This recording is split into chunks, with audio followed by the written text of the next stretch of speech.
The story begins in the 1960s in a seemingly quiet neighborhood. A man named Larry arrives desperately at the house of an acquaintance. He bangs on the door, and when she opens it, Larry is agitated, frantically asking, "Did you tell anyone? Did you say his name?" The woman doesn't understand, but Larry insists. The forbidden name has been spoken, and that means the curse will keep spreading. Jane confesses that she told her friend Rick, and Rick, in turn, told someone else named Giselle. That chain of transmission is enough to doom them all. Larry, with tears in his eyes, apologizes but immediately unleashes a shooting spree, killing everyone who knew the name. Amid the gunfire and screams, he repeats a desperate mantra. Don't say it. Don't think it. Don't say it. Don't think it. Larry is not an ordinary madman, but a man trying to contain an evil that cannot be stopped. Decades later, the story shifts to the present day, where 3 college students decide to move into an old house far from campus. Elliot, his girlfriend Sasha, and his best friend John are looking for an affordable place to share, and the property seems ideal at first glance. The rent is low, the space is big enough for the 3 of them, and the distance from the college offers a sense of freedom. Yet, even from their very first steps inside, there is an uncanny silence that lingers in the rooms, and a strange heaviness in the air, as though the house itself resents their presence. At night, the creaking of floorboards and the whistling of the wind through cracks in the old walls seem louder than they should, unsettling them in ways they don't want to admit. During their first days, life unfolds as expected, unpacking boxes, joking about who gets which room, and decorating their new shared home. The mood feels almost celebratory, but beneath the laughter, there is unease. Elliot often catches himself staring into dark corners of the house, convinced the shadows move ever so slightly. Sasha notices the persistent chill in her room, so cold it makes her shiver even under blankets. John, the skeptic of the group, begins waking up at odd hours, swearing he hears faint whispers calling his name. At first, they dismiss these experiences as nerves or coincidence, but the house is slowly tightening its grip on them.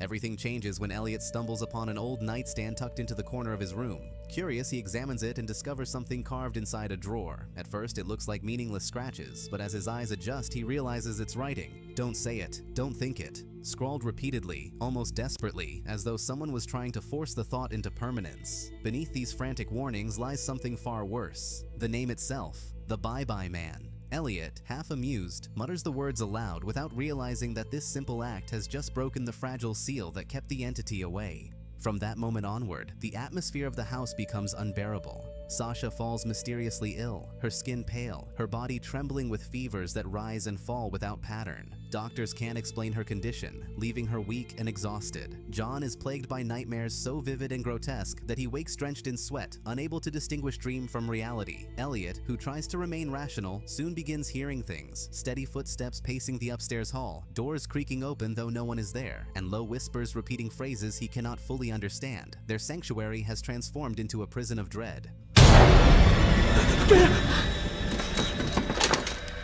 Terrified but desperate for answers, they invite their friend Kim, who has an interest in the supernatural. She proposes a seance, convinced that if they can communicate with whatever is haunting the house, they may find a solution. As candles flicker and the group sits in uneasy silence, the atmosphere thickens into something suffocating. Suddenly, Kim collapses in fear, her eyes wide as she stammers warnings about a presence, an ancient, malevolent force that she senses among them. Her words cut like knives. "It's too late," she says. "The darkness has already been awakened." Her panic leaves the group shaken, realizing their situation is not just unusual, it's deadly. As paranoia escalates, Elliot begins digging deeper into the history of the house. His research uncovers newspaper articles about Larry, the man from the 1960s who massacred friends and neighbors. At first reported as a deranged killer, the truth emerges through fragmented clippings. Larry acted to stop the spread of the name. He wasn't insane. He was a man who realized the only way to stop the curse was to silence anyone who knew it. Elliot pieces it together. The curse functions like a virus, transmitted by thought, by sound, by memory. Once you know the name, you are already doomed.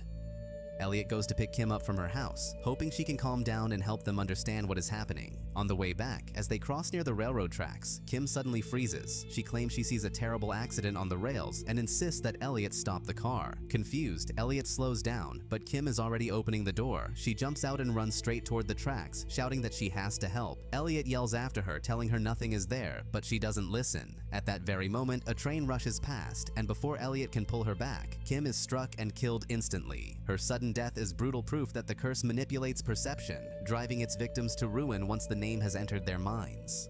After Kim's tragic death, authorities arrive at the railroad tracks. Detective Shaw appears on the scene, questioning Elliot in front of flashing police lights and worried witnesses. The train conductor reports seeing Kim sprinting toward the tracks, clutching a hammer while Elliot tries to stop her, a detail that makes the situation look suspicious. As the crowd gathers, Shaw reveals that they've discovered a suicide note written by Kim. In it, she admits to killing her roommate Katie and claims her plans included harming Elliot, Sasha, and John. Elliot insists his version that the visions manipulated Kim, that she saw things that weren't real. But Detective Shaw is cautious. There's the scene, the note, and the eyewitness report. Elliot is taken in for questioning, the weight of suspicion heavy on his shoulders as the horror of what has begun settles in. There is no turning back now.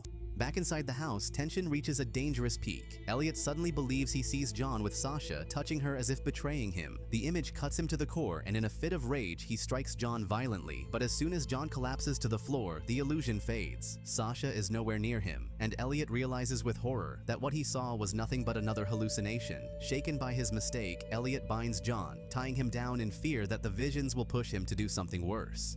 His paranoia is overwhelming, and he knows he needs answers before he loses complete control. I'm gonna cry.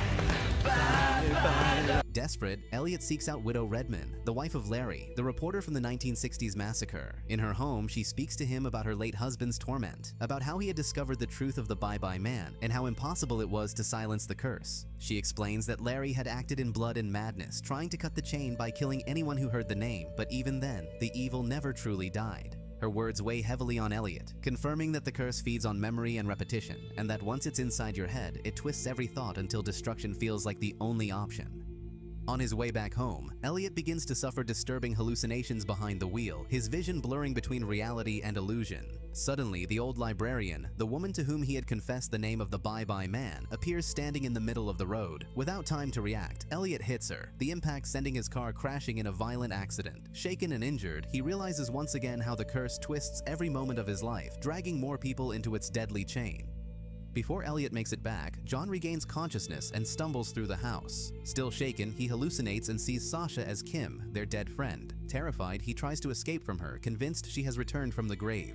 At the same time, Sasha is also trapped in her own vision. She mistakes John for Elliot and begins chasing him, believing he is the one turning against her. Elliot arrives in the middle of this chaos. From his perspective, it looks like John is attacking Sasha, pinning her down. Without hesitation, Elliot raises his gun and fires to save her. The shot rings through the house, but when the illusion clears, the reality is devastating. He has shot Sasha, not John. She collapses in his arms, mortally wounded, while John, bleeding from the scissors Sasha had used against him, struggles to stay alive. The Bye-Bye Man has once again twisted their senses, turning them against each other until nothing remains but death and despair.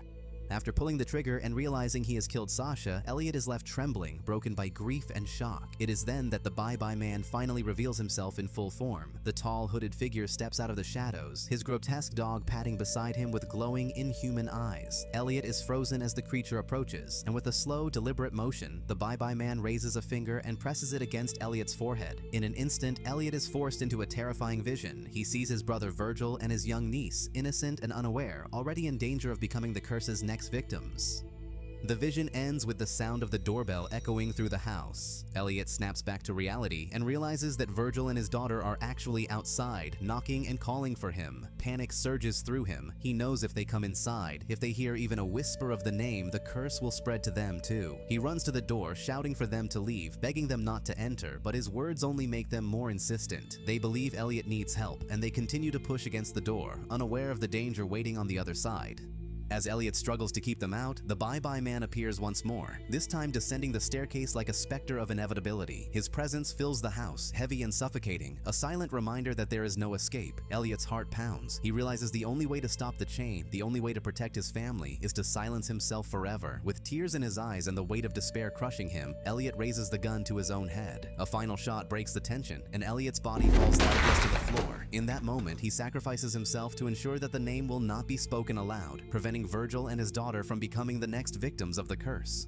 After Elliot's death, Virgil searches for his daughter and finds her sitting safely inside the car. Police and firefighters arrive as the house burns, and Detective Shaw watches with suspicion, sensing that Elliot was not the kind of man to cause such chaos. As Virgil drives away, his daughter mentions she found 2 coins on a nightstand outside when she went to use the bathroom. She adds that there was also something written on the furniture, but it was too dark to read. Virgil hides his concern, realizing the curse may not have ended.